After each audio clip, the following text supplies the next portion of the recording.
lost in night, in the wood, shadows fight. Don't take gold, can't take flight. Power's gone, nothing's right. Cauldron cold, no more fire. Potions fail, dreams expire. Spirits whisper, call me liar. In the dark, lost desire. Purchase cry, echo loud. Through the fog, through the shroud. Mystic force, once so proud, now just whispers in the crowd.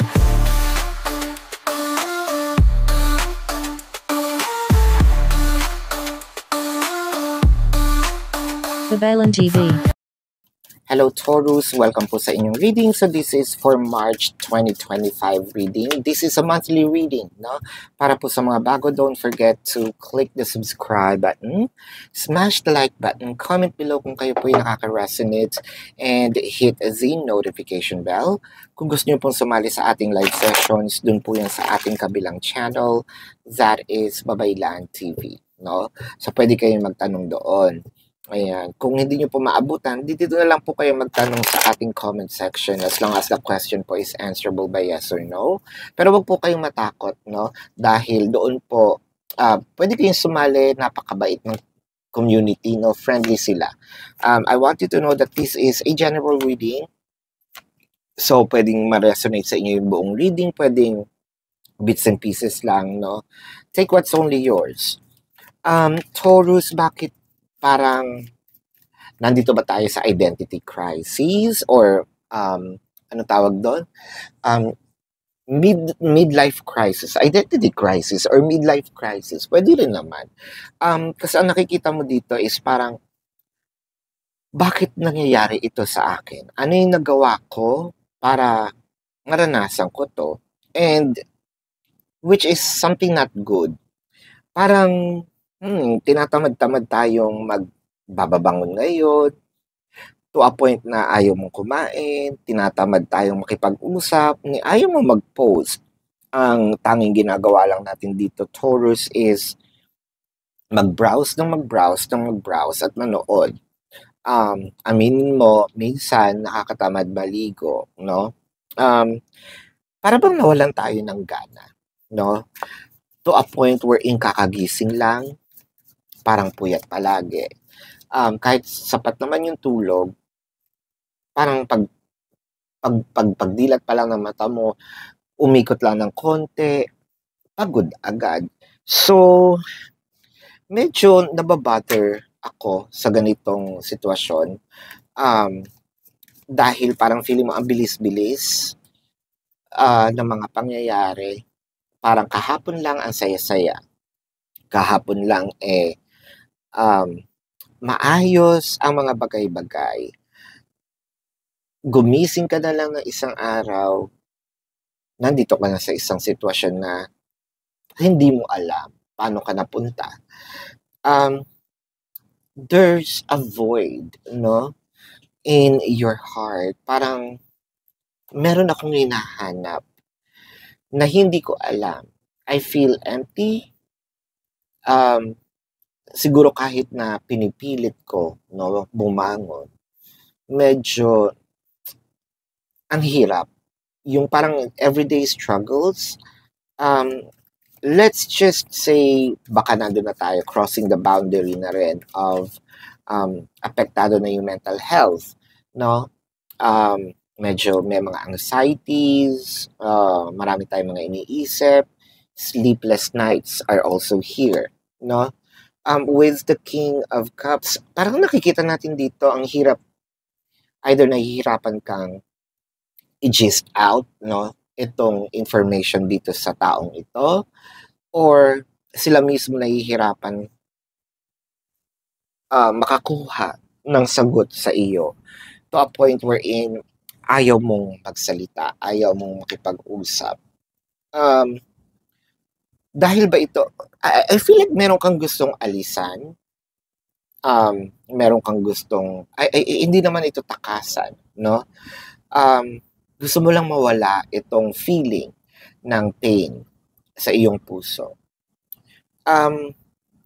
It may be that you are in the process of healing, kasi ang healing dyan, no, hindi naman agad, gusto kong mag-heal sa ganitong sitwasyon, whether it is breakup, whether it is death of a loved ones, no? May process yan. Una, may denial, no? Siyempre, baka lang dito tayo sa ganung stage, no? Up until dun sa acceptance. Wala pa tayo, probably dun sa acceptance. Nasa proseso pa lang tayo, and that's understandable. Siguro, pwede rin ito yung pagkawala ng trabaho, pagkawala ng, malaking pera.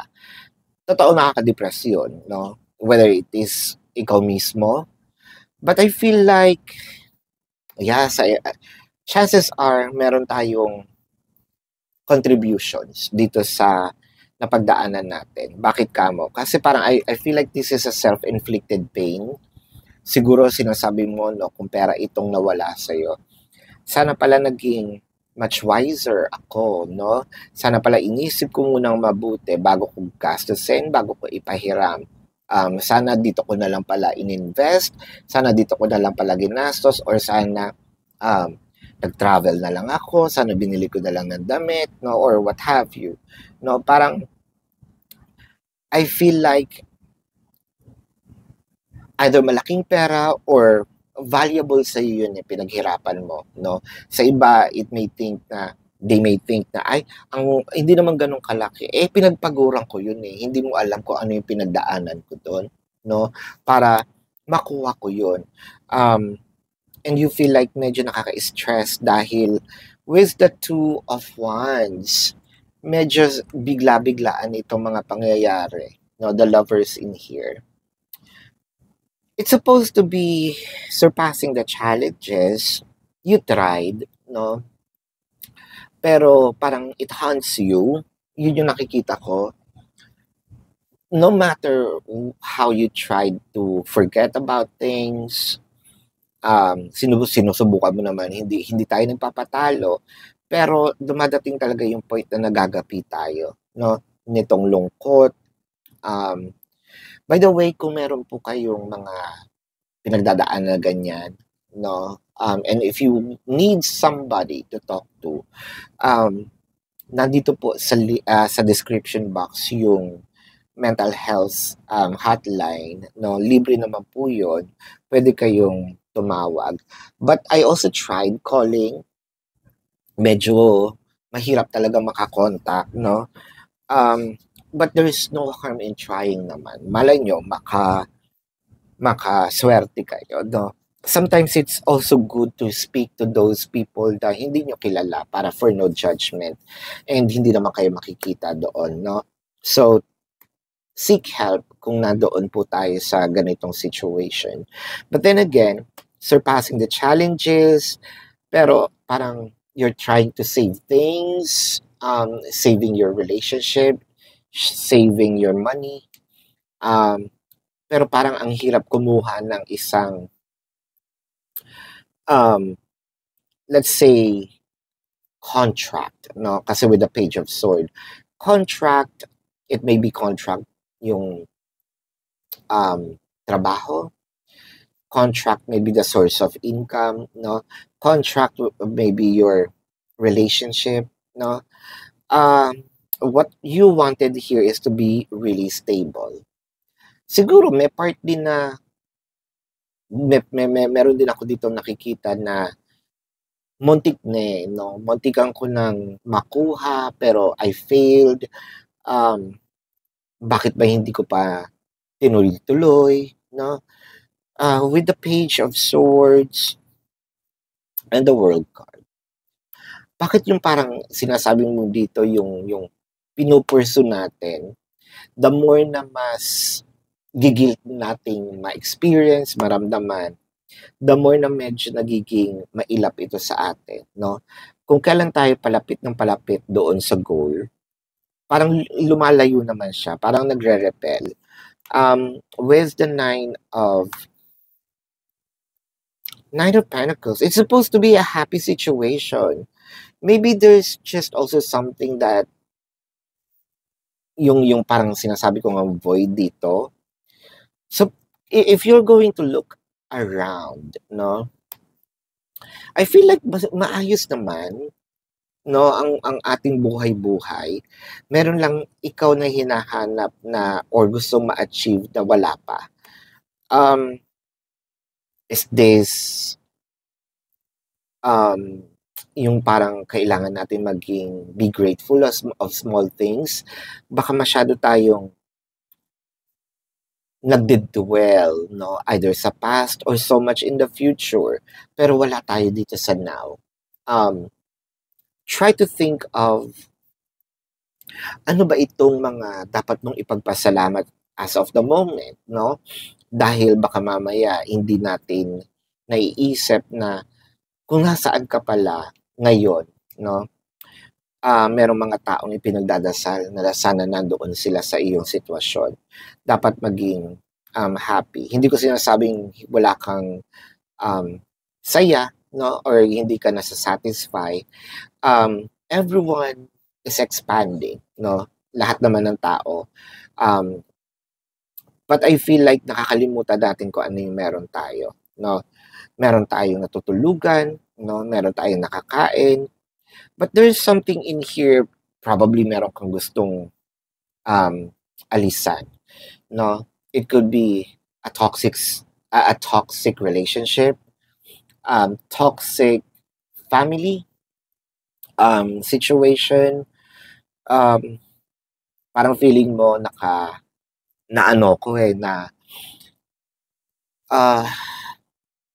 meron akong bond dito sa isang sitwasyon na ito. And parang sabi mong ganyan, ang hirap alisin, hindi pwedeng alisin, no? Parang pinanganak na akong kakambal. It could be blood related.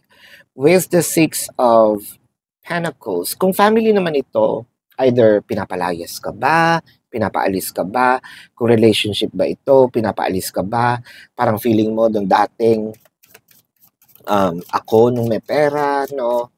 There's something about money related into this reading, that's for sure, kasi naging generous ka. Ito ba ang nagiging sitwasyon ngayon na parang feeling mo is nung ako merong kakayahan, no? 100% nandyan ako, nakatulong, no? It may be monetary, it may be morally. Bakit nung ako na yung nangangailangan, bakit wala, no? With the Three of Swords. So, ang sakit-sakit. Parang feeling natin iniwan tayo, no, ng mga taong minahal natin. With the Emperor, masakit sana kasi masakit para sa iyo. Dapat you supposed to be an emperor. Ibig sabihin meron na dapat ikaw nasabi, narating. Pero you sacrificed something for this person or these people, no? Kung ito'y buhay pag-ibig, pwedeng sinasabi natin dito na sinacrifice ko na i-give up itong aking pag-aaral for this relationship, no? Ito lang pala ang aking mahihita. Sinacrifice ko ang pag-alis ko ng ibang bansa, no, para makasama kayo. Ito lang pala ang aking mahihita. Or nag-ibang bansa ako with the World card in here. Nag-ipon ako ng marami. Nagtiis ako, no? Pagdating dito, wala pala akong dadatnan. Or pagdating dito, no, uubusin nyo lang pala. Ngayon ako naman nangangailangan. Wala naman pala akong wala kayong maiambag with the Judgment and the Page of Cups. So, ang nakikita natin dito, ngayon kasi, hindi pa naman huli ang lahat. Siguro parang ang feeling ko lang, yun yung nararamdaman mo, huli na ang lahat dahil nandito ka na nalugmok na tayo sa ganitong thinking. But with the Page of Cups, madaming avenue, no? Kung hahanapin lang natin with the Judgment. Kasi ang main focus natin is dito sa pagkawala. But with the Hermit in here, and the Two of Cups. So ang nakikita natin is more of if you're just going to open, no, your mind, yourself to opportunities, um, or probably with the patience, no. Um, ang ganda kasi the Hermit and the Two of Cups. So nandun yung maturity, let's say yung person mo, no, magkakaroon ng maturity, no, nandun din yung emotion or emotional maturity, nandun din. Um, pero parang hinihingi natin yan at this moment in time. Siguro, what we can cultivate here is patience also. One thing is for sure, hindi ikaw ito. Whatever it is that you're experiencing right now, no, hindi ito yung katapusan, hindi ito yung forever na magiging sitwasyon mo. Yeah, probably sasabihin mo, it may sound cliche dahil wala ka dun sa sitwasyon. Mind you, been there, done that. But mahirap, no? Mahirap talaga drag yourself to a certain situation but to move forward. But the most important thing here is moving forward, whether it is baby steps, no? So let's get some more cards. Gusto ko lang pong ipaalala sa inyo again, dun po sa ating Babaylan TV. Nandun po itong ating unang channel na dun tayo nagla-live. You're very much welcome, no, to join our live sessions. Ayan. Pwede kayong magtanong doon. Kung hindi po nyo maabutan, dito na kayo magtanong. Make sure na ang inyo pong question is answerable by yes or no. Pero kung hindi po kayo papatulugin lang yes or no na sagot, dumiretso na po kayo dun sa ating website, no? Dito po sa description box ng video na ito, there is a link. Click the link, you will be routed to my website. Nandun po yung information. Yung ating question form, name, amount per question, number, QR code for your reference. Ayan. And if you want to book a private reading, nandun din po siya. Take advantage of the 4 questions plus 1 kasi discounted po yun, no? Are you thinking about me? I think that this is your question, no? Kayo ba? Ikaw ba? No? Iniisip mo ba yung well-being ko? Iniisip mo ba yung nararamdaman ko ngayon? Iniisip mo ba yung sitwasyon ko ngayon? Kasi nung nandun ako, ikaw ang iniisip ko or kayo ang iniisip ko. Ngayon nandito ko sa sitwasyon na ganito, no? Dumapo man lang ba itong care, no? Sa akin. Let's get some more wisdom from the universe. Don't lose sight of these truths. You came here to evolve and grow. It is necessary to experience the difficult times. I think that this is very in line dito sa reading na to. Kasi meron man tayong mga challenges sa buhay. Parang ito ay isang test for us to grow, again, to evolve, to expand. Ito yung sinasabi ko kanina, hindi ikaw ito. No? Chances are, if you're going to put yourself, or actually look on the other side, you can use all these trials, challenges as a stepping stone towards your greatness, no? That is when you will grow most. There is always a light at the end of the tunnel. Be proud of your journey. So I feel like, itong sitwasyon mo ngayon, yes, medyo rough. Pero ang nakikita ko dito, you might gonna be sabihin nating, inspiration, no, to other people. Ayan. Let's check the zodiac sign of your person or the people involved. I'm seeing Cancer, Virgo, Aries, Pisces, Sagittarius, Taurus, Capricorn, Leo, Gemini,